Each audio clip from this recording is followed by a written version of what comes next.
राजकारणाचा एक प्रदीर्घ अनुभव त्यांच्या गाठीशी आहे आणि तोच राजकारणाचा अनुभव या निवडणुकीमध्ये फळाला आला, कारणीभूत ठरला असं म्हटलं तर ते गैर ठरू नये।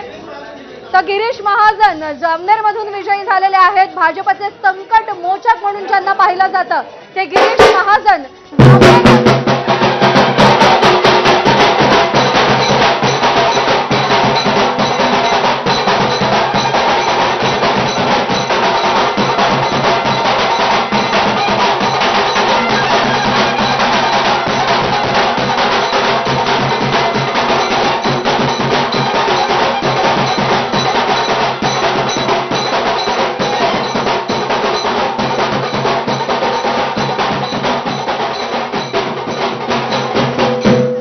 मला असं वाटतं अश्विन न्यूजरूम मध्ये आता हा ढोल ताशांचा गजर असाच सुरू राहील, कारण का निकाल येऊ लागलेले आहेत। कोण विजयी कोण पराभूत कळू लागलेले अश्विन। खरं त्याच्यामुळे आतापर्यंत जामनेरमधनं गिरीश महाजन, त्यानंतर वडाळ्यातनं कालिदास कोळंबकर, त्यानंतर अदिती तटकरे हे 3 निकाल अधिकृत निकाल समोर